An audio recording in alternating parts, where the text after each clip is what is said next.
Ngat-ngat ba ng ngat-ngat ang tuta ninyo? Naubos na ba ang tsinelas at sapatos ninyo? Yan ang problema nitong si So Much Charm. Thank you po ma'am sa tanong ninyo. Sabi niya, Doc, ang aso ko ang hilig magngat-ngat. 6 months pa lang siya. So puppy pa lang ito, no? Ano po kaya ang reason ng pagngat-ngat at ano ang solusyon? Pag-usapan po natin yan dito sa video na ito. Ayan, so maraming iba-ibang reasons kung bakit ngat-ngat ang mga tuta natin. Isang reason is maaaring nagngingipin siya. And kapag ang tuta nga ay mga 1 month to 6 months, no, tumutubo yung ngipin niya, mga milk teeth, tapos pag 3 months, papalitan na ito unti-unti ng mga permanent teeth naman.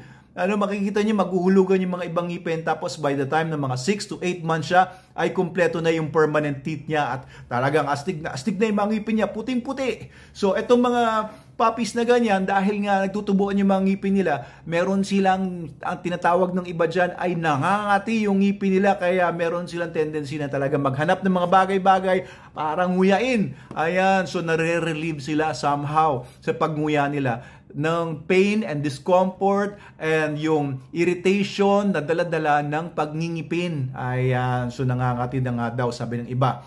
Pwede rin naman pangalawa, ang reason naman is boredom. Baka naman nakakulong yung puppy ninyo sa maliit na kulungan o kaya dun sa kanyang lugar o sa bahay ay inalisan nyo siya ng pwedeng mga laruan. Kaya tuloy, hinahanap niya yung tsinelas mo na lang, yun ang nakita niya, yung sofa ninyo, yung flarings ng motorsiklo nyo, ay patay kang bata dyan. Okay, so marami tayong mga nakikita mga pictures sa social media, no? Wasak-wasak yung motorsiklo, wasak-wasak yung buong bahay dahil sa pagngunguya ng mga aso. It could be boredom. Oo, tapos may mga aso pa, merong separation anxiety. Pag umalis ka, para ma-relieve niya yung yung pagkapraning niya at wala ka, ay sinisira yung buong bahay. Ayan, it could be boredom. Pangatlo, it could be rin na mayroon nutritional deficiency yung aso nyo, ngunguya-nguya siya ng kung anong bagay dyan kasi kulang sa nutrisyon. Baka hindi SDN ang pinapakain ninyo sa aso ninyo. SDN, the best dog food in the multiverse yan. Totoo yan. Kasi alam nyo, marami mga dog food brands or yung mga nagpapakain ng mga home cooked recipes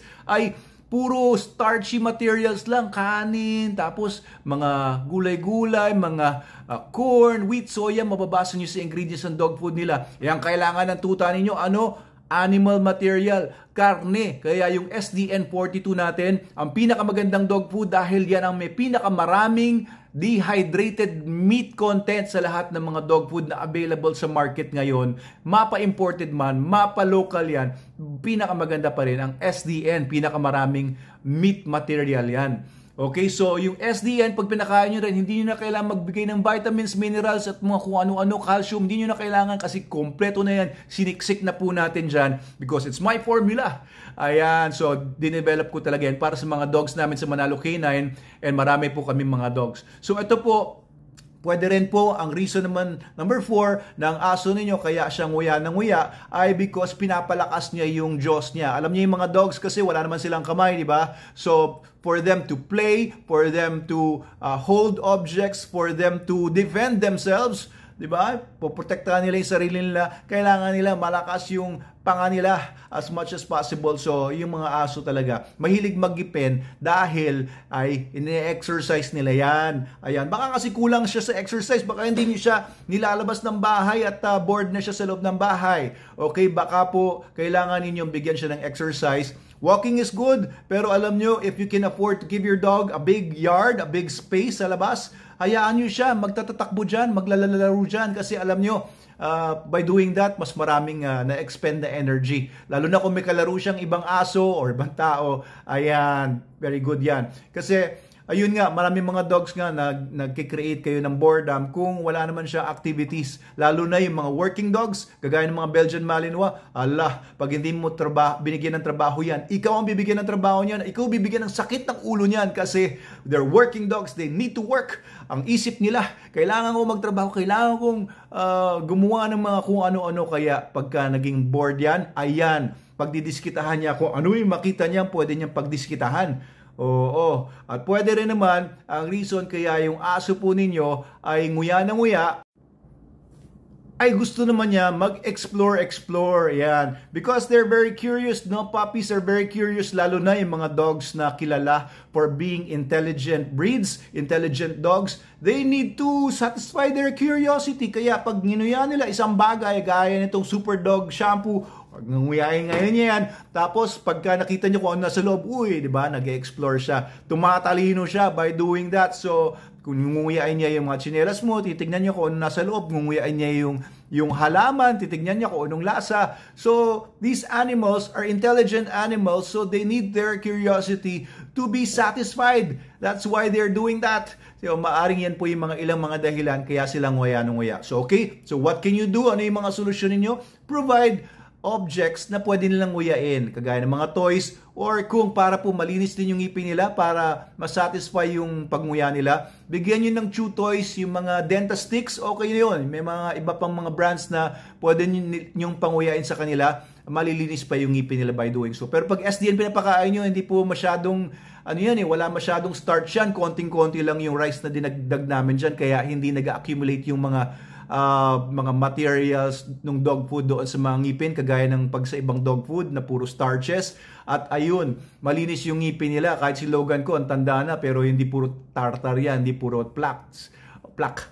Okay, so yung mga dogs na mga pinapakain kasi ng mga dog food na maraming starch ay prone sila sa mga iba-ibang mga tooth decay at tooth problems, ayan, dental problems. So ito po, pwede nyo rin gawin nga para po yung aso po ninyo ay hindi po siya mabore, ay bigyan nyo ng mangunguya na hindi yung tsinelas ninyo. Ipatrain nyo po sa amin para po hindi po niya nguyain yung mga bagay na hindi nyo dapat nguyain. At pag sinabi nyo yung no, ay makikinig yung aso ninyo. Pwede nyo po ipatrain sa aming crash course for basic obedience or basic obedience mismo. Ayan, comment below or sa PM para po ma-assist po kayo ng mga customer care agents natin na masisipag.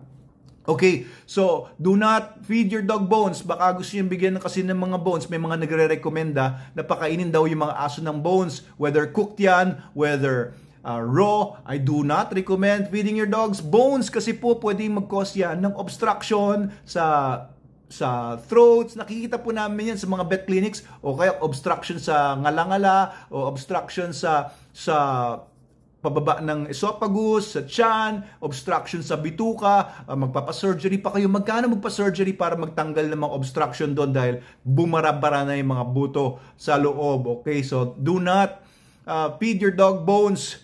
Okay, so kung wild animal sila, wala naman sila kasing choice. At saka yung mga wolf talaga, yung mga wild dogs, matitibay yan, hindi kagaya ng mga aso natin, ng mga wild, sobrang domesticated na, mahihina na yung mga aso natin compared sa mga wild dogs. Kaya do not feed your dog bones, feed your dog SDN, the best dog food yan in the multiverse. At pwede kayo maging dealer din or distributor, no? Message us lang kung gusto ninyo. At syempre, may discount na kayo pagka papakain nyo sa mga aso ninyo, may pambenta pa kayo. Alright, so these are the things that you can do.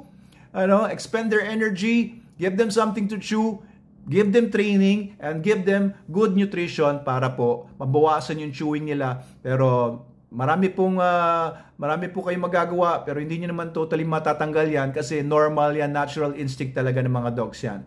Okay, pero yun yung mga pwede nyo gawin para mabawasan ng malaki yung pagnguya-nguya nila at ma-divert sa tamang pagnguya yung pagnguya nila ng kung ano-ano. Thank you po, Miss So Much Charm. Ayan, Doc Abel Manalo po ito sa Manalo K9, Manalo Resort Hotel. The Vetrepreneur, thank you po sa tanong ninyo. Comment below kung may mga questions kayo na pwede natin pag-usapan sa susunod ng mga vlogs. And please follow and share this video para matulungan din ng iba.